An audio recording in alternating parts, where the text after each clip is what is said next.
Et bonjour les Capricorn, ah non pardon les Béliers, j'ai pas bien vu, il y avait des petites cornes mais pas dans le même sens que les Capricornes. Pour les Béliers, on est parti pour ces 2 prochaines semaines, c'est intemporel, donc si tu tombes là-dessus c'est qu'il y a peut-être un message pour toi, sachant que ça marche aussi pour le signe solaire, lunaire ou ascendant. Et puis comme toujours, si tu aimes ce que tu vois, n'hésite pas à partager la vidéo, à interagir avec la vidéo, aimer, commenter, t'abonner, regarder ce que je propose sur mon site lodufeu.com si tu veux aller un petit peu plus loin. Pendant ce temps-là, moi je brasse. Je vais faire mon fameux tirage en 6 cartes pour celles et ceux qui me connaissent, vous savez comment ça se passe. Pour les nouveaux et les nouvelles, eh bien bienvenue, j'en profite pour me présenter dans la foulée. Je m'appelle Agnès et je suis cartomancienne sur YouTube depuis 2019.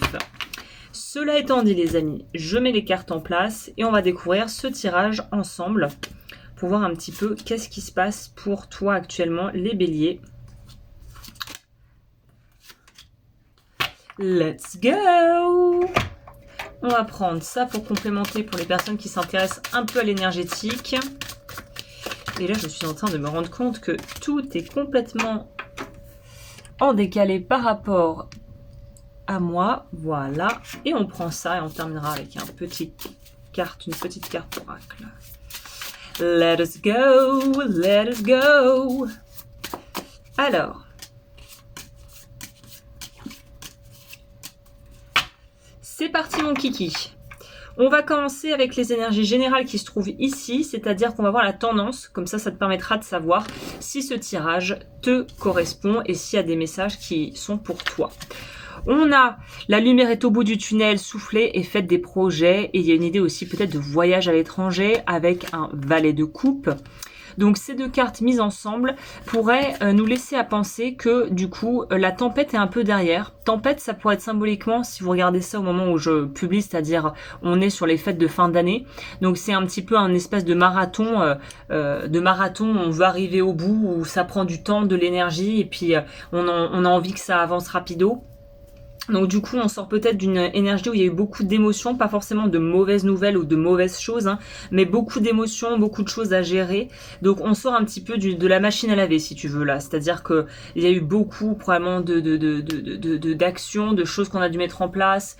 Au niveau travail, généralement, les fêtes de fin d'année peuvent être une partie assez chargée pour certains et certaines.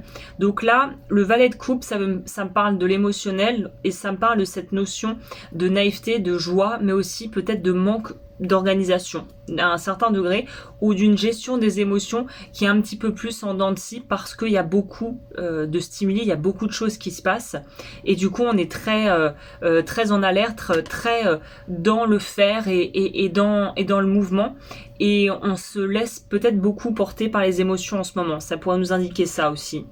Ah, intéressant. Le chakra à travailler pour toi, c'est le chakra coronal qui nous parle du vœu karmique, d'isolement à révoquer et de la blessure de l'âme d'abandon. Donc ça, si c'est pas ton délire, voilà, passe. Si tu veux t'intéresser à ça ou que tu sais déjà un petit peu comment fonctionnent les chakras, j'ai fait des vidéos et des playlists sur la chaîne qui vont plus loin sur le sujet. Mais c'est ça qui a travaillé en ce moment. C'est ça qui est activé. Alors, les challenges, c'est quoi ? Des émotions nouvelles, on est dans ce que je vous disais, on nous parle aussi d'événements, de réunions, de choses où on va, en fait d'être très activé au niveau émotionnel et on a le 4 de denier. Donc on voit que le challenge c'est de sortir émotionnellement d'une certaine forme de zone de confort, on pourrait dire, où on est habitué à faire des choses d'une certaine manière, on est habitué à poser les choses dans un certain ordre et là on voit qu'il faut aller un petit peu pas à l'encontre, mais aller dans une voie qui n'est pas la voie la plus finalement qui était la plus familière. Donc ça peut être un peu challengeant si émotion un petit peu dérangeante parce que pas habitué à vivre ce genre de choses ou peut-être pas habitué à vivre ça à un tel degré d'intensité aussi, hein. On a la force avec la carte du lion aussi qui vous représente là-dessus. Très intéressant, ça se suit, on a le 3 de denier. Donc ici, on nous dit que il y a une idée de confiance en soi et de pouvoir exprimer peut-être plus clairement ce qu'on veut. Le 3 de denier, les 3 parlent d'expansion. C'est la croissance, ça peut nous parler de communication. Avec les deniers, on est en lien avec des choses concrètes, peut-être aussi avec une idée de créativité. Donc là, on voit que ce qui arrive à toi, les bonnes choses qui arrivent, c'est la notion de pouvoir créer du nouveau. créer de l'inédit dans ta vie, créer de nouvelles choses et c'est marrant parce que je me rends compte que parfois il n'y a d'autres façons de pouvoir avancer que d'accepter et d'embrasser pleinement l'inconfort de ce qui se passe, c'est-à-dire de se dire ok, pas confortable, pas des émotions que je connais, pas un environnement qui m'est familier, et de se dire bah banco, je prends ça comme une expérience, et plutôt que de voir ça en voulant y aller à reculons et en se disant mon Dieu, ça me met dans une situation qui me dérange, c'est de se dire bah banco, on y va et on y va à fond et on verra ce qui se passe. Au niveau de la vie professionnelle, il y a une meilleure façon de faire cavalier seul n'est peut-être pas la meilleure solution, ne négligez pas les détails. Donc là, il y a encore une notion de se mettre dans une situation qui est différente et qui est peut-être un peu challengeante, surtout si tu te retrouves dans le truc de vouloir tout contrôler et tout gérer.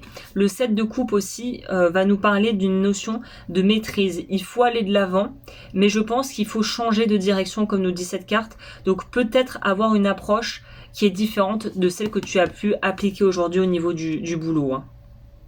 Ok, c'est intéressant ça. Ce qui arrive sur le plan sentimental, suivez votre passion, vous êtes prêt à relever les défis, partez pour des aventures stimulantes. Donc la vie sentimentale nous dit, et franchement les béliers, on n'est que sur des trucs tentés. Osez faire différemment, osez changer le rythme, osez changer la donne, osez vous positionner différemment. On n'est que sur des trucs comme ça, osez faire différemment. On a la roue de fortune. La roue de fortune, elle nous dit encore une fois, il faut aller de l'avant, il faut oser faire des choses et essayer de, en gros, tenter le destin, tu vois. Alors, comme je le disais, j'ai été interrompue, mais je sais où je m'étais arrêtée. On vous dit qu'il y a vraiment quelque chose à faire au niveau de la vie sentimentale. Si vous avez envie de tenter quelque chose, ou de vous lancer, ou de déclarer votre flamme à quelqu'un, ou d'essayer quelque chose avec une personne en n'ayant pas vraiment d'attente et en se lançant, sans parachute, si tu veux, enfin, en se disant, ok, on tente, on sait pas où ça va. Là, vraiment, les cartes vous invitent à y aller, hein. Au niveau du conseil des guides, alors pour celles et ceux qui ne me connaissent pas, les guides c'est ce que vous voulez, c'est l'univers, c'est la vie, c'est moi, c'est les cartes et on va voir qu'est-ce qu'on vous propose.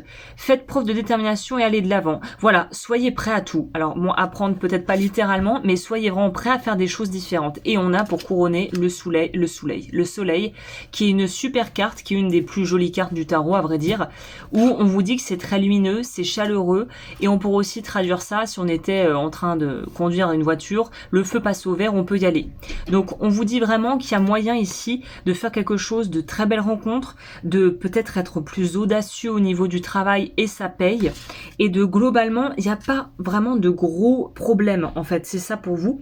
Il n'y a pas de gros problèmes. Il n'y a pas dans ce tirage quelque chose où ça, on voit rouge, on vous dit stop, non. On vous dit juste fais-toi confiance et vas-y en fait. Donc c'est un très beau message, hein. Globalement on pourrait pas espérer mieux d'un tirage que d'avoir ce genre de confirmation et de trucs de bah voilà en fait tout ce qu'on te dit c'est qu'il faut que tu y ailles et que tu tentes quelque chose et que tu t'autorises à faire quelque chose finalement, hein, à faire une action donc on va voir ce que nous dit. J'aime beaucoup les oracles avec les animaux, je trouve qu'en tout cas ceux-là et celui-là précisément, j'en ai plusieurs mais celui-là est très bien. Il m'en a sorti beaucoup trop mon chou, il y en a trop, là j'en veux une seule. On va voir s'il nous sort une carte en particulier. Oula, vous avez vu, celle-là, elle a fait un brrr, elle m'a fait un petit flip. Un flip side. Donc, on a... Ah ben, il y en avait deux. Bon, je vous sors les deux. J'observe la légèreté de la vie, je prends chaque obstacle avec humour. Et je regarde mes expériences sans jugement afin d'en comprendre l'enseignement. Je vais vous lire l'alligator parce que je pense que l'alligator est plus aligné avec ce qui vous freine un peu et ce qui vous bloque. Donc, l'alligator, c'est la carte numéro 3.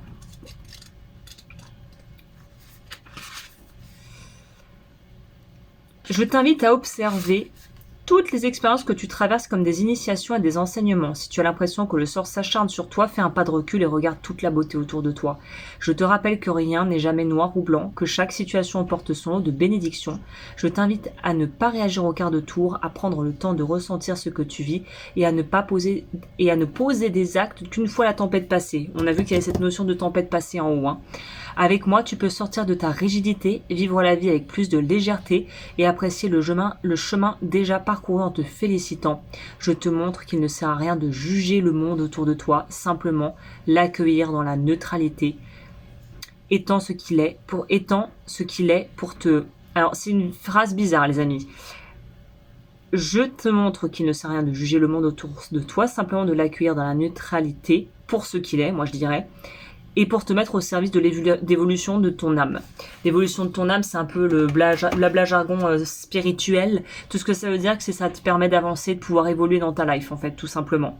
Donc il y a vraiment un truc où il faut arrêter de voir ce qui arrive comme quelque chose auquel il faut résister ou qui est là pour nous ennuyer, nous enquiquiner, mais plutôt de voir ça comme quelque chose de très positif qui va t'emmener dans un tourbillon de vie très bénéfique. Voilà, voilà. Et ben écoute, je te souhaite un très très beau nouvel an si tu regardes ça avant le nouvel an. Si tu regardes ça après, je te souhaite une très belle journée ou une très belle soirée. Et je te dis à très vite pour de nouvelles vidéos. Et si cette vidéo t'a plu, n'hésite pas comme toujours, interagir avec la vidéo, ça m'aide énormément. Un petit pouce en l'air, vous imaginez pas, ça peut tout changer pour moi. Commentaire, s'abonner. Et je te dis à très vite.